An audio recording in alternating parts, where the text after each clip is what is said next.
3월 7일 월요일 농부의 무. 어느 마을에 착하고 부지런한 농부가 살고 있었습니다. 어느 해 농부가 무를 심었더니 농사가 어찌나 잘 됐는지 커다랗고 튼실한 무들을 많이 수확하게 되었습니다.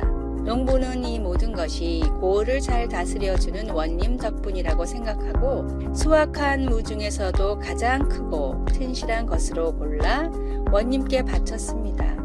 원님은 농부의 진실한 마음을 무엇으로 보답할까 생각하다 마침 큰 황소 한 마리가 있어 이를 농부에게 주었습니다. 소문은 삽시간에 온 동네에 퍼졌습니다. 그리고 평소에 욕심 많던 농부도 이 일을 알게 되었습니다. 그는 착한 농부가 무를 바쳐 큰 황소를 얻었으니 원님한테 황소를 바치면 더 귀한 것을 받을 것으로 생각했습니다. 그러나 황소를 선물 받은 원님은 그 보답으로 무엇을 줄까 고민하다가 지난번에 착한 농부가 가져다 준 무를 주었습니다. 욕심은 끝이 없습니다. 어떤 하나를 가지려고 필요 이상의 것을 탐하다가 모든 걸 잃게 될 수도 있습니다. 작은 것에 항상 감사하는 마음을 갖는다면 우리의 하루는 어제보다 훨씬 행복할 것입니다. 오늘의 말씀. 우리가 세상에 아무것도 가지고 온 것이 없음에 또한 아무것도 가지고 가지 못하리니 우리가 먹을 것과 입을 것이 있은즉 족한 줄로 알 것이니라. 디모데전서 6장 7절에서 8절. 오늘의 찬송 428장 내 영혼의 햇빛 비치니. 오늘의 만나 가장 축복받는 사람이 되려면 가장 감사하는 사람이 되십시오. 3월 8일 화요일 믿는 마음으로 보다. 걸을 때 균형을 잘 잡지 못하는 어느 환자에게 의사는 균형을 잘 잡도록 물리치료를 받으라고 했습니다. 처음 물리치료를 받던 날 치료사가 말했습니다. 보이는 것에만 의존하지 마세요. 심지어 잘못되었을 때도요. 몸의 다른 기관을 제대로 사용해 보세요. 발바닥에 전해지는 감각이나 귀 속에서 알려주는 평형 감각 같은 것도 다 균형 잡는 데 도움이 됩니다. 이 의사의 말은 골리앗과 마주한 양치기 소년 다윗의 이야기를 떠올려 줍니다.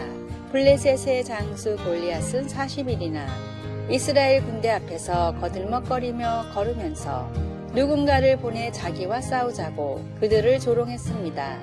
그런데 이스라엘 사람들은 눈에 보는 것만으로도 두려움에 떨었습니다. 그럴 때 아버지의 심부름으로 형들에게 필요한 것들을 전해주러 온 어린 다윗이 나타났습니다. 다윗은 그 상황을 어떻게 보았습니까? 그는 눈으로 보이는 것이 아닌 하나님을 믿는 믿음으로 보았습니다. 그는 그 거인을 보았지만 하나님께서 그 백성들을 구해주실 것을 믿었습니다. 비록 그는 어린 소년이었지만 사울 왕에게 이렇게 말했습니다. 누구든지 저자 때문에 사기를 이뤄서는 안 됩니다. 제가 나가서 저 블레셋 사람과 싸우겠습니다. 그러고는 골리앗에게 말했습니다. 전쟁의 여호와께 속한 것인즉 그가 너희를 우리 손에 넘기시리라. 그리고 하나님은 바로 그렇게 하셨습니다. 하나님의 성품과 능력을 의지하면 보이는 것보다 믿음으로 더 가깝게 살 수 있게 됩니다. 여러분은 무엇으로 어려움을 겪고 계십니까? 이 시기에 하나님을 믿는 믿음으로 산다는 것은 무엇을 의미할까요? 말씀. 이는 우리가 믿음으로 행하고 보는 것으로 행하지 아니함이로라. 고린도후서 5장 7절. 찬송 545장 이 눈에 아무 증거 아니 배워도. 기도. 하나님, 고난 가운데 의지한다는 것이 무엇을 의미하는지를 보여주소서. 하나님은 능력과 사랑이 많으신 분이십니다. 아멘. 3월 9일 수요일 소용없는 재능.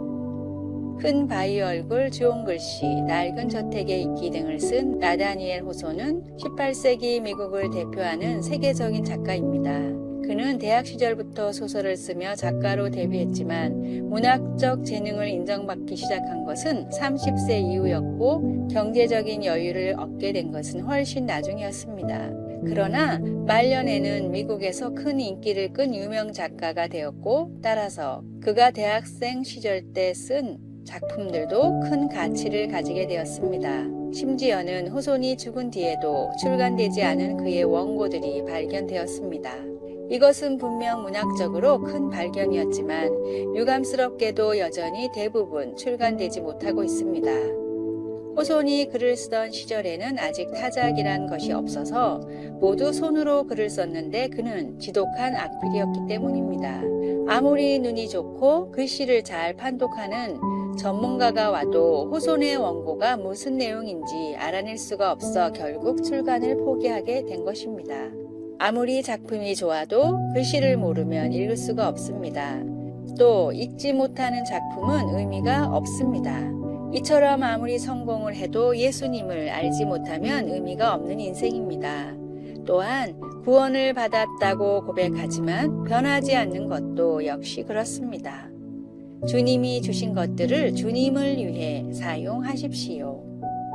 오늘의 말씀. 하나님은 이르시되 어리석은 자여 오늘 밤에 내 영혼을 도로 찾으리니 그러면 내 준비한 것이 누구의 것이 되겠느냐 하셨으니 누가복음 12장 20절. 오늘의 찬송 212장 겸손히 주를 섬길 때. 오늘의 만나 주님과 함께 할 때에만 모든 것이 의미 있는 일임을 알게 하소서. 일과 생활이 궁극적으로 하나님을 위한 헌신이 되게 하십시오. 3월 10일 목요일 응답 없는 기도. 다 왔어요? 아직? 다 왔어요? 아직? 이것은 아이들을 키워본 부모라면 자동차로 가면서 함께 주고받는 흔한 이야기입니다. 아이가 어찌나 끊임없이 이 말을 반복하는지 만약 한 번 물어볼 때마다 1,000원씩 받았다면 꽤 많은 돈이 쌓였을 것입니다. 그런데 아이들만 다 왔어요? 라는 그 질문에 집착하는 게 아닙니다. 사실 대부분 어른들도 말로 내뱉지 않을 뿐 이와 유사한 질문을 합니다. 그 이유는 다 같습니다. 우리는 지쳤고 눈이 근심으로 말미암아 쇠했기 때문입니다. 저녁 뉴스에서부터 직장에서의 반복되는 좌절, 끊임없는 건강 문제, 사람과의 관계의 어려움 등에서 비롯되는 모든 것이 우리를 탄식함으로 피곤하게 만듭니다. 그래서 우리는 울부짖습니다. 주님, 이제 다 왔나요? 얼마나 더 가야 하나요?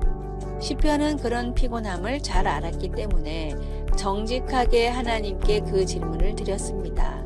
하나님은 자상한 부모처럼 다윗의 간구를 들으시고 자비롭게 받아주셨습니다. 질문할 때 그 어떤 부끄러움도 없었습니다. 이처럼 우리도 담대하게 하늘에 계신 아버지께 나아가 얼마나 더요? 라고 솔직하게 부르짖을 수 있습니다. 그러면 그분은 이렇게 대답하실지도 모릅니다. 아직은 아니란다. 하지만 거의 다 왔어. 나는 선하니 나를 믿으렴. 지금 몹시 지쳐 주님 얼마나 더요? 라고 묻고 있는 이유가 무엇입니까? 하나님의 어떤 부분이 그분이 신뢰할 수 있는 분이라는 것을 보여줍니까? 말씀. 나의 영혼도 매우 떨리나이다. 여호와여 어느 때까지니이까? 시편 6편 3절. 찬송 363장 내가 깊은 곳에서. 기도. 세상의 무거운 짐 때문에 얼마나 더요? 라는 질문이 생깁니다. 이런 기도까지 기쁘게 받아주시니 감사합니다. 삶 속에서 하나님을 신뢰할 수 있도록 힘을 주소서. 아멘. 3월 11일 금요일 할머니의 용서. 문해학교는 어린 시절 초등교육을 받지 못한 어르신들이 한글을 배우는 공간입니다. 문해학교 학생인 박묘순 할머니는 12살 어린 나이에 전라도에서 서울로 상경해 남해 집살이를 시작했습니다. 추운 날씨에도 찬 바닥에서 밥도 제대로 먹지 못하고 주인집 아주머니에게 이유 없는 폭력을 당하기도 하며 지옥 같은 3년을 보냈다고 합니다. 이후 할머니의 오빠가 찾아와 전 재산을 내어주고 나서야 무사히 고향으로 돌아올 수 있었습니다. 이 이야기는 텔레비전 방송 프로그램인 위키즈 언 더 블럭에서 한글날 특집으로 방송됩니다. 이야기를 듣던 사회자 유재석은 애써 화를 참으며 주인집 분들께 한마디 하시라고 말했습니다. 그런데 박묘순 할머니는 비난과 책망이 아닌 아줌마 편안한 마음으로 잘하고 사십시오. 우리도 잘하고 살겠습니다. 안녕히 계세요. 라며 용서의 말을 남겼습니다. 할머니가 행한 용서는 주변 사람들에게 눈물을 짓게 했습니다. 용서는 인간의 본성이 아니기 때문에 우리 안에는 용서의 마음보다 책임을 따지고 누군가를 비난하려는 마음이 먼저 생깁니다. 또한 용서하는 것이 불공평하게 느껴지기 때문에 행동으로 옮기기가 쉽지 않습니다. 용서는 어렵고 힘든 일이지만 그리스도인들이 가장 먼저 행해야 하는 가치 있는 일임이 틀림없습니다. 서로를 불쌍히 여기며 용서하는 마음을 통해 놀라운 치유의 문이 열리기를 기도하면 좋겠습니다. 오늘의 말씀, 서로 인자하게 하며 불쌍히 여기며 서로 용서하기를 하나님이 그리스도 안에서 너희를 용서하심과 같이 하라. 에베소서 4장 32절. 오늘의 찬송 301장 지금까지 지내온 것. 오늘의 만나, 사랑하는 에너지보다 미워하는 데 필요한 에너지가 더 많은지도 모릅니다. 미움은 미움의 대상도 미워하는 자기 자신도 불태웁니다.